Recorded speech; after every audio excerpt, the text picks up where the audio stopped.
सबसे पहले तो इन 3 लोगों को मेरी बहुत बहुत बधाई हो जिन्होंने आध्यात्मिक केबीसी में सबसे पहले सही आंसर दिया। और वो 3 नाम हैं विजय नारायण जी, संतोष झा और ओमपा। मेरा दिल सच में बहुत खुश है।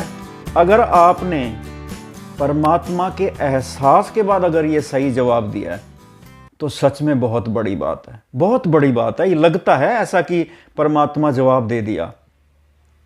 इससे ये साबित होता है कि आध्यात्मिक उन्नति हो चुकी है। बाकी लोगों को भी जिन्होंने ये सही जवाब दिया है उनको भी मेरी बहुत बहुत बधाई हो। सही उत्तर था डी यानी परमात्मा। ऑप्शन डी इसका सही उत्तर था।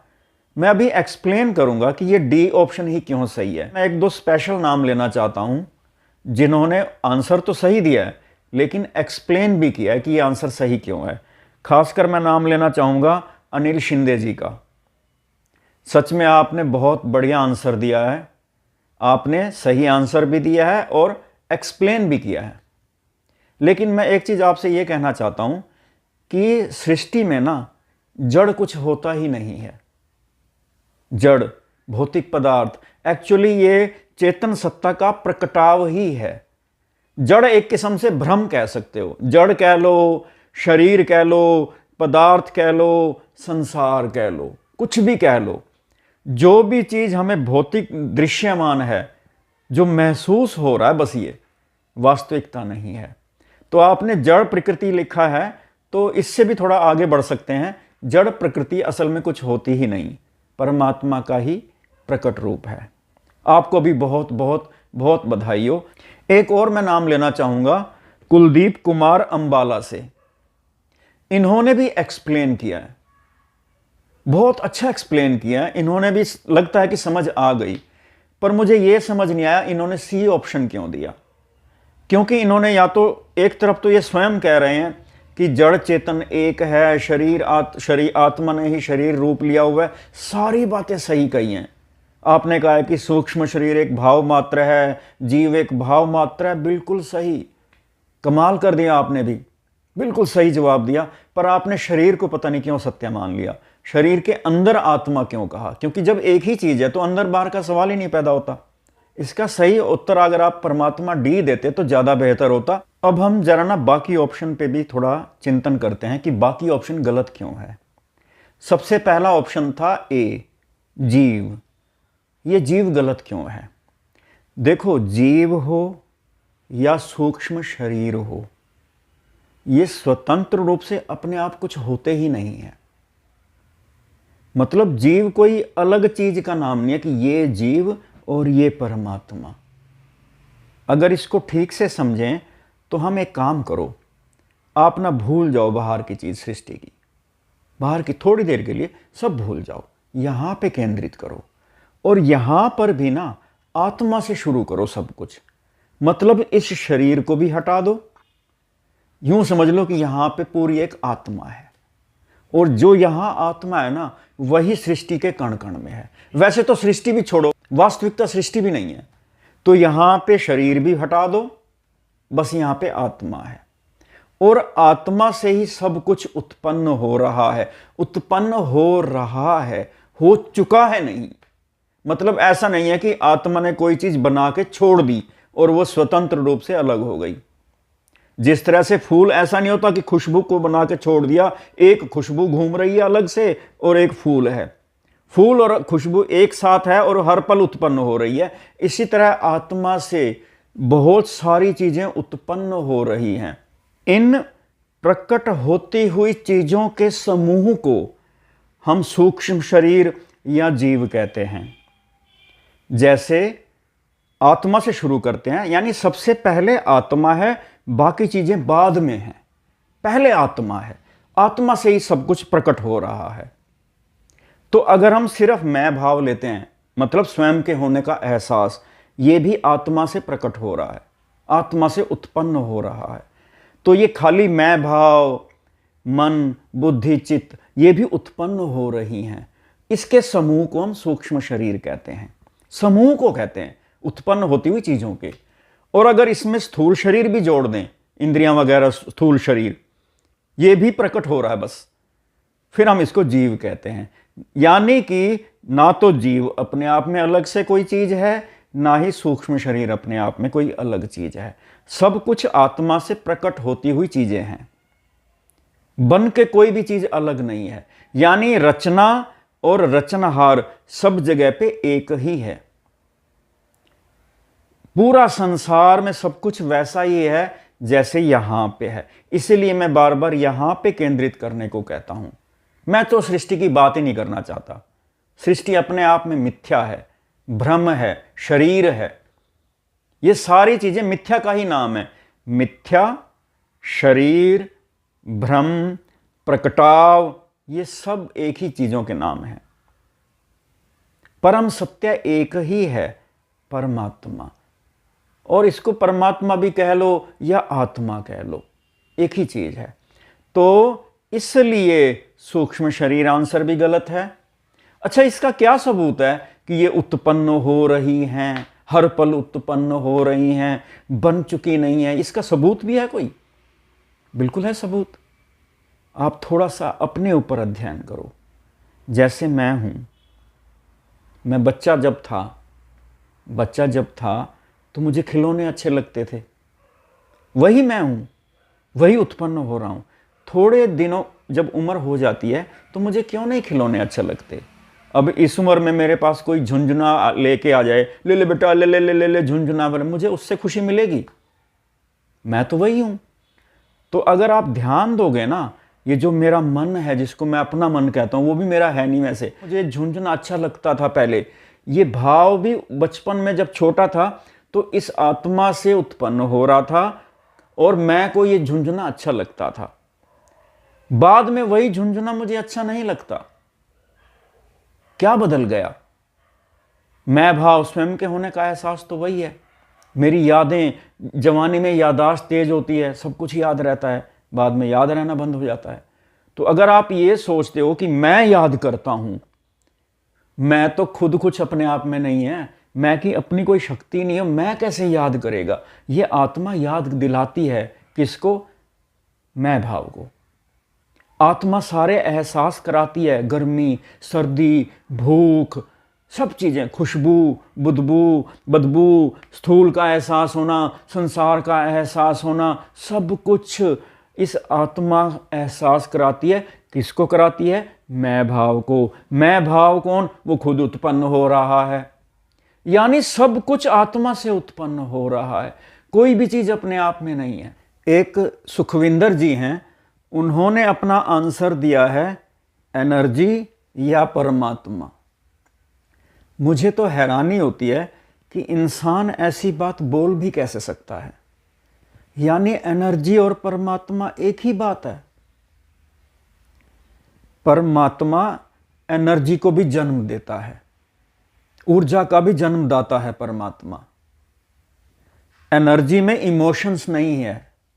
एक सज्जन मुझे कह रहे थे, यार कोई परमात्मा वगैरह नहीं होता, ये जो कुछ भी है ना एक एनर्जी के कारण है, बस एक ऊर्जा है, सब जगह व्याप्त है, उसको हम परमात्मा कहते हैं। जब हम ऐसी बात कहते हैं ना, एक ऊर्जा है परमात्मा और कुछ नहीं है बस, तो हम बहुत सारे पहलुओं को नज़रअंदाज कर रहे हैं। अगर किसी को चोट लगी हो, बेचारे को दर्द हो रहा हो, उसको कहो ये सब ऊर्जा के कारण है, पता लग जाएगा कि दर्द क्या होता है। चोट लगती है, दर्द होता है, या किसी का कोई अपना चला जाए, उसको बोलो बस ये ऊर्जा के कारण है, मिट गई, बस खत्म बात। ये जो संसार है, ये जो सृष्टि है, सिर्फ ऊर्जा के कारण नहीं है। ऊर्जा में इमोशंस नहीं है, प्रेम नहीं है, दया नहीं है। अगर ये सिर्फ ऊर्जा के कारण होता तो ये सुख दुख कहाँ से आ गए, दर्द कहाँ से आ गया, प्रेम कहाँ से आ गया, दया कहाँ से आ गई? और इन चीज़ों के बिना हमारा जीवन संभव नहीं है। हम फिर क्यों नहीं किसी को ऐसे ही जान से मार देते, ऐसे ही किसी का बुरा कर देते? क्यों सोचते हैं? क्यों प्यार अच्छा लगता है? कोयल की मीठी आवाज़, सुंदर सुंदर मोर, बर्फीले पहाड़, सृष्टि की बहुत सारी चीज़ें ऐसी हैं, अगर हम उस पर ध्यान देंगे तो यह सिर्फ एक ऊर्जा का नतीजा नहीं है। सूर्य अपने आप समय पे निकलता है, दिन है रात है, जिनसे हमारा जीवन बना हुआ है, ये सिर्फ ऊर्जा के कारण नहीं है। परमात्मा सच में चेतन सत्ता है, जो हमारे फिर जन्म मरण भी तो है, हमारे कर्मों का हिसाब रखने वाले भी तो कोई सत्ता है। दो जनों ने जीव का आंसर दिया है, एक राकेश शर्मा और एक ने अगम तलवार। इन्होंने जीव कहा है आंसर। हो सकता है ये जीव जो स्थूल रूप देख रहे हैं उसको ये जीव समझ रहे हैं, जैसे संसार में कुत्ता है, शेर है, घोड़ा है, सांप है, बहुत सारे जीव हैं, तो बाहर से देख रहे हैं तो ये जीव हैं। लेकिन जीव को समझना पड़ेगा, शरीर को समझना पड़ेगा, तब सही जवाब दे पाएंगे। तो जीव और सूक्ष्म शरीर ये दोनों इसलिए गलत हैं क्योंकि दोनों स्वतंत्र रूप से अपने आप में कुछ नहीं है। तो बचपन में जो बच्चा ऐसे हाथ हिला रहा है ना, तो अगर आप ध्यान दीजिए कि उस बच्चे में है क्या क्या। आत्मा हो गई, ठीक है, बच्चे की आत्मा हो गई, आत्मा ने शरीर रूप धारण कर लिया, बिल्कुल ठीक, यहां तक तो ठीक है। उसके बाद जो उत्पन्न होती है ना चीजें, वो बचपन में थोड़ी कम होती हैं और थोड़ी अलग प्रकार की होती हैं। बच्चे के एहसास लिमिटेड हैं, भूख लगना, बस रोने का एहसास है, भूख लगने का एहसास है, हंसने का भी एहसास नहीं है। छोटा बच्चा ठहाके लगा के नहीं हंसेगा, हा हा हा हा, ऐसे नहीं हंस पाएगा, उसको एहसास ही नहीं है ये। और ये सारे एहसास उत्पन्न होते हैं। तो जब छोटा बच्चा है ना, उसमें बस भूख का एहसास है, थोड़ा बहुत प्रेम का एहसास है, स्पर्श का एहसास है, बाकी कुछ नहीं पता। वो उत्पन्न नहीं हो रहे एहसास। इसलिए मैं बार बार कहता हूं, उत्पन्न होते हैं ये एहसास, बदलते रहते हैं उम्र के साथ साथ। बुढ़ापे में मन कैसा होगा, जवानी में मन कैसा होगा, बच्चे का मन कैसा होगा, ये सब परिवर्तनशील चीजें हैं और हर पल उत्पन्न हो रही हैं। कोई भी चीज अपने आप में स्वतंत्र रूप में है ही नहीं। तो बच्चे के ये जो हाथ हिल रहे हैं ना, पैर हिलते हैं, ये अपने आप हो रहा है, यानी ये आत्मा यानी परमात्मा कर रही होती है। बच्चा उनको अपने आप अपनी मर्जी से नहीं रोकता। जैसे बच्चे में मैं भाव है, अच्छा मैं हाथ रोकता हूं, उसको पता ही नहीं है। हाथ रुकेगा तो अपने आप रुकेगा, पैर रुकेंगे तो अपने आप रुकेंगे, चलेंगे तो अपने आप चलेंगे। उसको तो ये भी नहीं पता मेरे पेट में भूख लगती है, उसको तो बस भूख है और रोना शुरू, रोना भी अपने आप हो रहा है। तो जिन्होंने परमात्मा ये आंसर दिया है, सच में बहुत बड़ी उपलब्धि है, बहुत बड़ी उपलब्धि है, दिल खुश हो गया। तो मुझे नहीं, वैसे मुझे सच्ची बात बताऊं, मुझे ज्यादा उम्मीद थी कि लोग सूक्ष्म शरीर आंसर देंगे इसका, लेकिन कमाल की बात है, कमाल की बात है, लोगों ने सही आंसर दिया, दिल बहुत खुश हुआ। दो जनों ने सूक्ष्म शरीर आंसर दिया है, एक है मीना कुमारी जी और एक है एम बेहरा। इन दोनों ने सूक्ष्म शरीर आंसर दिया है। देखो, सूक्ष्म शरीर अगर आप अलग से कुछ सोच रहे हो, भाई ये स्थूल शरीर है, इसके अंदर सूक्ष्म शरीर है और वो हाथ हिला रहा है, तो मैंने अभी एक्सप्लेन कर ही दिया कि सूक्ष्म शरीर या जीव ये स्वतंत्र रूप से कुछ है ही नहीं। सारी गड़बड़ होती यहीं पे है कि हम शरीर को स्थिर मानते हैं, हम सच मानते हैं शरीर को, और सारी बातें हम शरीर को केंद्र मान के करते हैं। जैसे शरीर के अंदर आत्मा, शरीर के अंदर सूक्ष्म शरीर, यहां तक कि जीवन मृत्यु को भी हम शरीर सत्य मानकर आधार मानते हैं। भाई शरीर के अंदर आत्मा हो गई तो वो जिंदा हो गया, शरीर से आत्मा निकल गई तो मृत्यु हो गया, यानी जन्म मरण को भी हमने शरीर स्थिर रखा, जबकि शरीर स्वयं अपने आप में परिवर्तनशील है, चेतन हो रहा है। यहां पे शरीर को भी महसूस कर सकते हो, थोड़ा बस ध्यान देने की जरूरत है। पहले शरीर समझ लें, बहुत ज्यादा जरूरी है कि शरीर है क्या, जड़ है क्या, इससे आपके सारे प्रश्न सुलझने लग जाएंगे। लेकिन अगर आपने सत्य को, शरीर को ही सत्य मान लिया, आधार मान लिया, संसार को ही सत्य मान लिया, आधार मान लिया, तो चाल आपकी उल्टी हो जाएगी। मैंने शुरू में ये बातें बताई थी कि द्वैतवाद है जो, उसका जो मूल कारण है मन का अहंकार है। हाँ, मैं एक चीज और कहना चाहता हूं कि व्यक्ति के मन में अगर अहंकार होगा तो अपने आप के मैं भाव को अपने आत्मा से वो अलग नहीं समझ पाएगा, क्योंकि जो अहंकार होता है वो जड़ में समाया हुआ है। पता ही नहीं होता इंसान को कि मुझे ये जो मेरे भ्रम हैं मेरे अहंकार की वजह से हैं। अहंकार जब अपना दिखता है, जब महसूस करते हैं कि सच में मैं कुछ नहीं हूं, मेरा जागना, मेरा सोना, मेरा भूख लगना, मेरा देखना।